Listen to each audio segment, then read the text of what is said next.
Merci Madame le maire.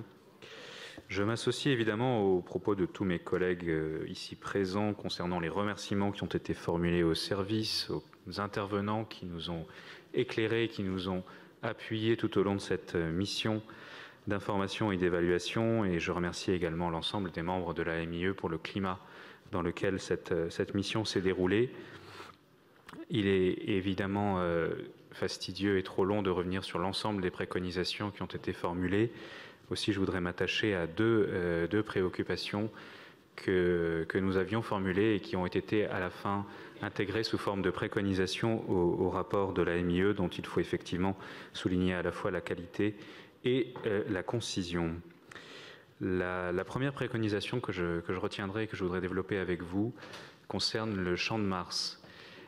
En tant qu'espace classé au patrimoine mondial de l'UNESCO en bord de Seine, il était important de l'intégrer à notre réflexion. Il était nécessaire pour avoir une vision large de la Seine et de ses enjeux, de comprendre les enjeux également des espaces qui se situent à ses abords immédiats.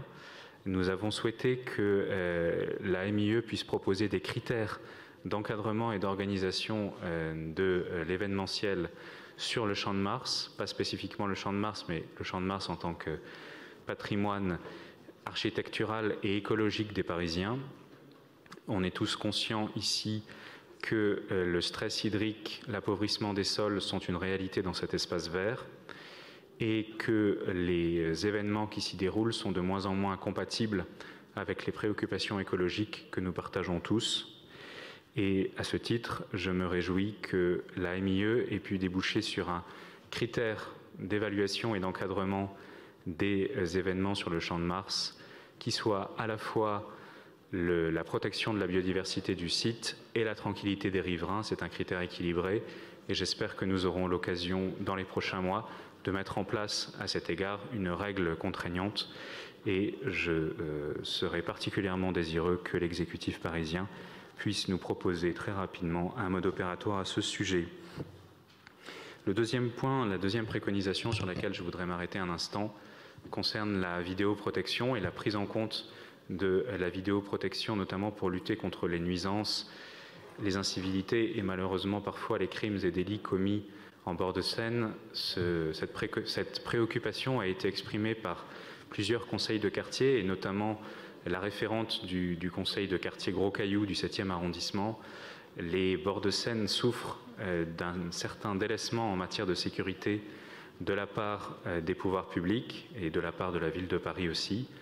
Il nous appartient d'y répondre, de répondre à ces préoccupations en proposant un programme de sécurisation et je crois que la vidéoprotection est à cet égard particulièrement pertinente.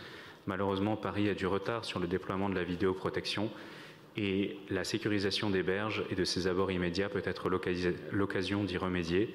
Donc je souhaitais à la fois insister sur ce point et formuler le souhait que, là encore, l'exécutif parisien puisse nous proposer dans les prochains mois un programme adapté à la situation et à ses besoins.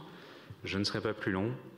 Je tiens à remercier évidemment le président Grégory Canal et le rapporteur Thomas Chevandier pour la manière dont ils ont animé nos débats.